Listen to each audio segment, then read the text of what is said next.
That right there. Look at that rendered down that is. It is super juicy. Pull easy apart. Oh yeah. That's the best one I've made on here so far. This is the only method I'm going to use from now on.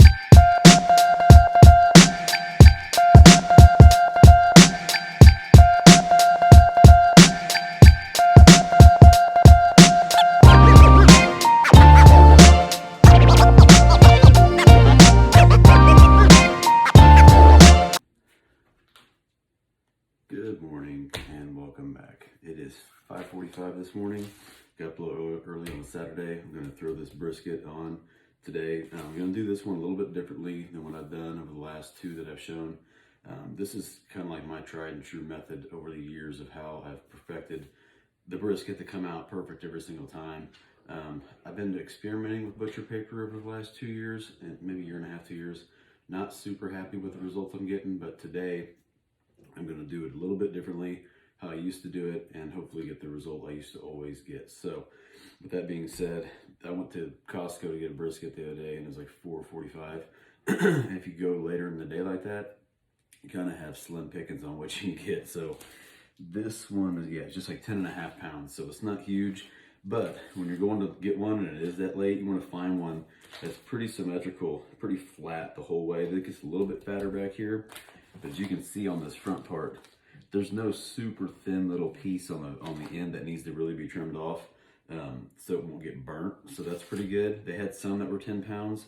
They had a big fat knob and it went down really skinny in the bottom. And if you didn't want to ruin that part, you'd probably cut it all off. And anyway, I've been doing that too, trimming them to make sure these edges are all pretty straight. And I'll do that again on this one. And I've just been keeping a bag with it all in the freezer. And then one of these days I have a meat grinder. I'm gonna grind it all up and make some burgers on the griddle with it too. So that being said, I'm gonna get this bad boy all trimmed up, get it on the smoker today. We're gonna be smoking at 225 on the middle rack, fat side down to get it started. So here we go.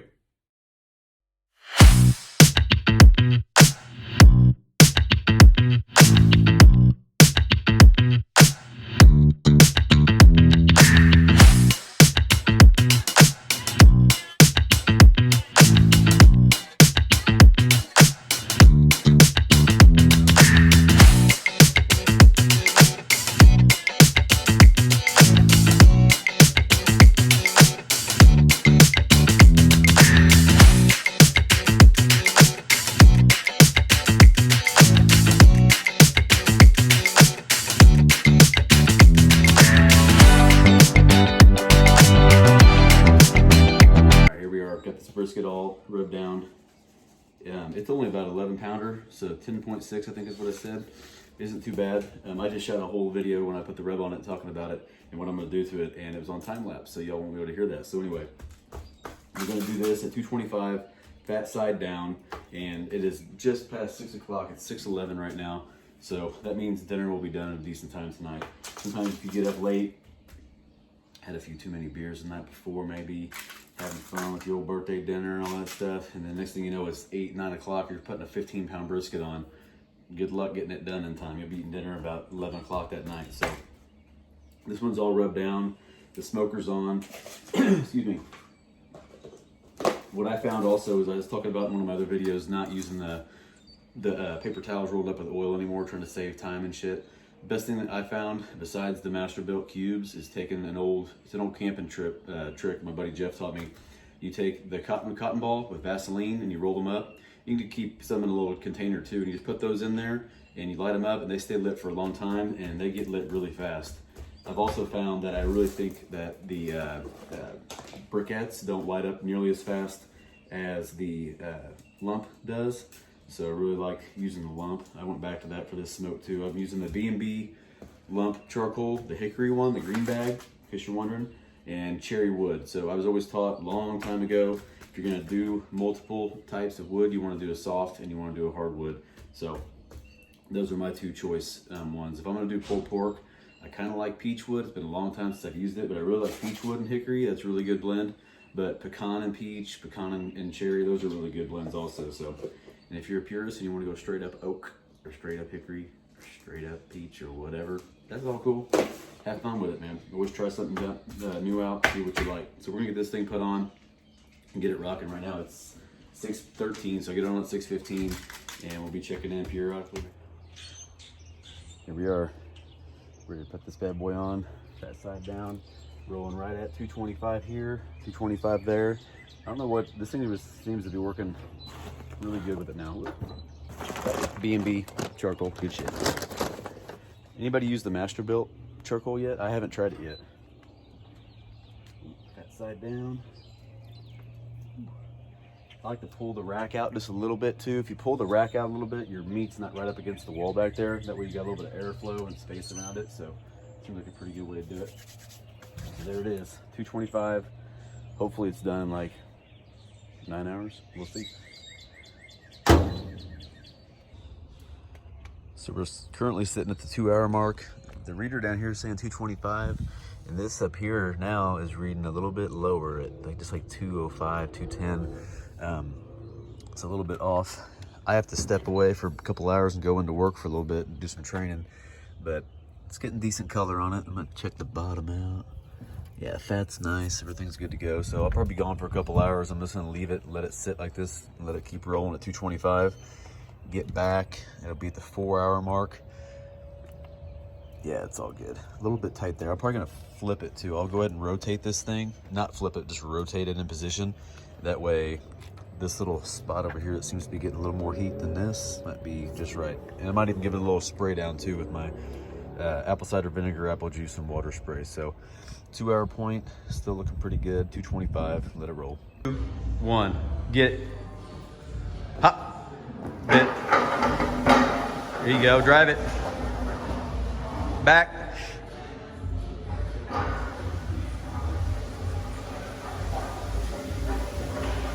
No. Go. Hold on. You can do that. It's a 24-inch box. That's a 24-inch box. Yeah, it's all the way up. You gotta project over it. Project over it. And then I hit that and I go. Down and back. Ready? Go. There he goes. Just like the old times.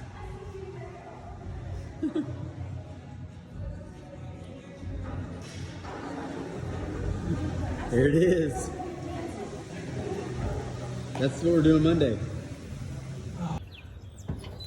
First peak, 4-hour mark. It's looking good. I've been gone for the last 2 hours. Had to go to work for a little bit. Gonna spray these edges again, get them nice and cool.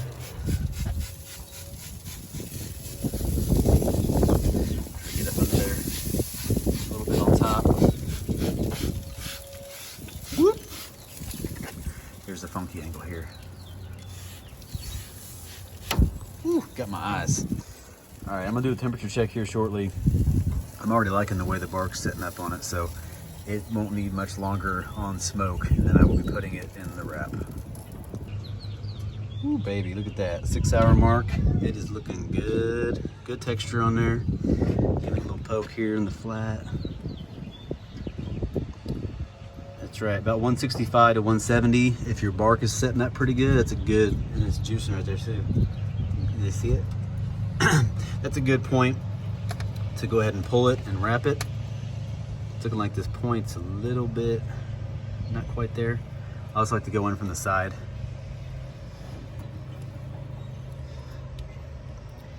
From the side view, we're looking at 160. So I might let it go for another, almost pulled it off the rack. I might let it go for another 45 minutes here, just like this, give it a good spray down, and then we're gonna go ahead and wrap it up. So for years, whenever I would do my wrap, I would put it in a big foil pan, and then I would just wrap it in foil and then put it back on the heat. I've been experimenting, like I said, with butcher paper and different things, and I just seen, to me, my results, you guys probably maybe have better or different, I don't know, but my best results come from when I wrap it up in foil here, and I get that, it's almost like a basting on it when you have it sealed up tight, and you get a bunch of moisture in the bottom of the pan when it's done. The bark, it never touches anything down below. It does maybe get a little steamy in there, but I've never had a big issue with it coming off or doing anything like that. So this is just my preference. I've had best results with it. Have not done it for a long time, so I've always been trying to experiment with new stuff.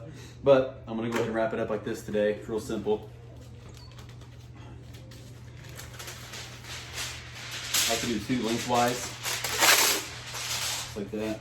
Overlap them. The way you know you got a really good seal on there.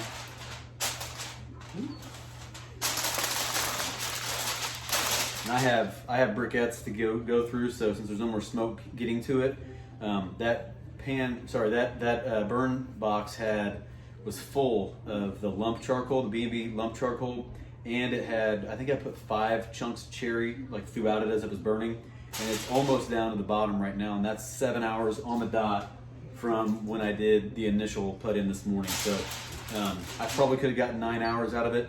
I would say 9 to 10 max. But like I said, it's getting a little bit low when it's gonna go.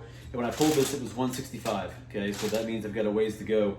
But knowing that, I turned it up to 250 out there, so I did 225 for 7 hours, brought it up to 165. Now it's at 250, and now I'm just gonna let it ride. And I'll check the temperature as it goes, but really just care about how easy it pokes into it. So I know my point's right here, my flat's on this side, and that'll give me a good idea of when it's gonna be done. Seal it up really tight. No air gets in or out. And once it's done, we'll all be surprised to get to see what it looks like. So here we go. All right, we're at the 9-hour mark, and it's probing like straight butter. This thermometer can be a little bit off, so it's reading 212, but I bet it's not. There's just no way. Sometimes it's way off. So I go off feel, not so much. So there's my dog. I'm gonna put it on the stove top till it hits 180, and then throw it in the cooler, and then it's gonna be ready. Right. So it's a hot one out there today. This bad boy poking like butter right now. Checking the temperatures on it to see where we're at. We're about 189. It's been going down, but it still probes really tender. So what I'm gonna do, I saw this on the Mad Scientist barbecue channel, who's a pretty knowledgeable dude. I think it's a pretty cool channel. And he likes to pull his out, let them rest to 180 when they're sitting on like this on the countertop, and then put them in a cooler. And I always thought, I never knew that was the temperature. Like I just always kind of waited anyway, and then about an hour and put them in there. But he does it like that. And what happens if you don't? If you put it right in there and you hit 203 to 208 or whatever temperature you're going for on here, and it's really probing tender, and you put it right in the cooler, it's still going to keep cooking and go above and beyond the temperature you ever wanted at. And when you pull it out, it's going to be like pulled pork brisket, and that's not really that good. So you want the slice tender, obviously, but you don't want it to be falling apart if you just touch it with a really sharp knife. So goal is let this sit for probably just 25 more minutes. I'm going to put it in the cooler. As you can see right now, it is 4:18. Probably about 4:45, 5 o'clock. Put it in the cooler, let it sit till, I'm gonna try to be patient and let it sit till about 7, but I'm freaking starving right now. I had a long ass day, so that's the plan, and I'm not gonna peek at it until we get there. So hopefully it turns out good. All right, sometimes I'm full of shit. We're gonna go ahead and peek at it. I had to peek at it. It looks good. A little sneak peek. See how I said the bark's still on there, but you get all them juices in the bottom of the pan. You got that good separation down there, and the bark's still intact, and that's what you want. So we're gonna let it sit, and then we'll come back. Whew, baby, here we go. So we're about, it was actually 11 hours of cooking time. My bad. Last clip, I thought it was 9. It was 11 hours. I'm about like six of these deep right now, having a little fun tonight with the fam. Some friends are over out back. Trying to shoot this real quick. We're gonna take a look at this first look. Ooh, baby. Show you real quick what you get. Get all that juice in there. See it splashing around? There we go. So I've had good results like this. I'm gonna go ahead and get it out of here, put it on the cutting board, and oh yeah, it's super tender. I can tell already.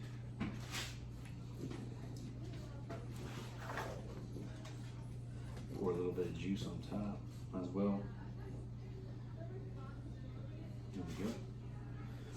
And I'll slice it up and put it back in the pan. So I will give you the up close version when I cut it up. I'm excited to see what the smoke ring and everything looks like. So we'll see here in a second. All right, here we go. So first look, end cap piece. I always cut that flat side. Oh baby, oh that's killer. Look at that smoke ring. That is good. That's that cherry wood and that B&B hickory. Let's see what this end cap tastes like. Dude, I'm telling you, if you've never done one like this, where you put it in the foil, it turns out killer every time. I'm gonna slice this up, and I bet it gets better towards the middle. Oh yeah. I'm gonna slice this flat up. I'm gonna do it Texas style like some of you boys do, where you take it and turn it once you get to that point, and then you get some slices. We always do burn ends, but today I'm just gonna do slices. And like I said, this was a 10.6 pounder from Costco. They're prime. It was like $3.39 a pound, so not crazy expensive, but not super cheap either. I've seen them for like $2 a pound at like grocery stores, but you're probably getting choice. That right there, look at how rendered down that is. It is super juicy. Pull easy apart. Oh yeah. That's the best one I've made on here so far. This is the only method I'm going to use from now on. No point in experimenting anymore. Once you find a method that works for you, that's where it's at. Man, this is killer. There you go. Look at that piece. That is just like barely pull, and it's perfect.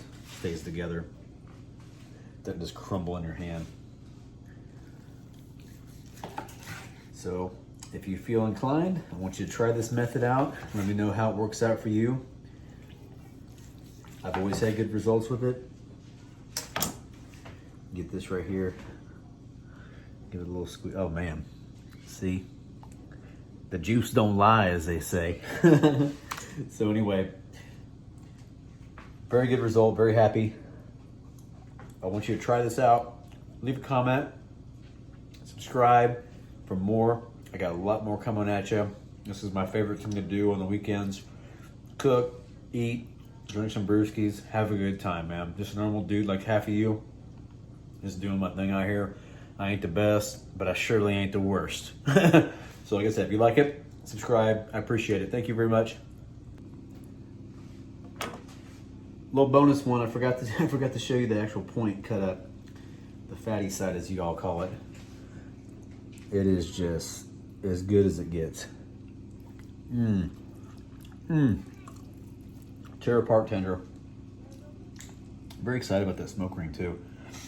It's a decent little smoke ring. You don't want too much smoke on there. You want that nice clean smoke with that little hint of red on there.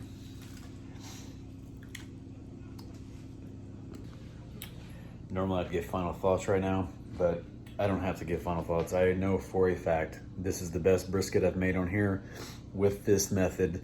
For me, I get better results not using butcher paper, using a foil pan, sealing it up tight. Taking a look at this. The bark is still intact. Everybody thinks your bark's just gonna fall apart when you do that, but you can see it's still intact, still tastes good. Get everything you want out of it, and it's just so freaking juicy. Look at this right here. I mean, that's just perfect. So that's my final thoughts. Hope you all like it.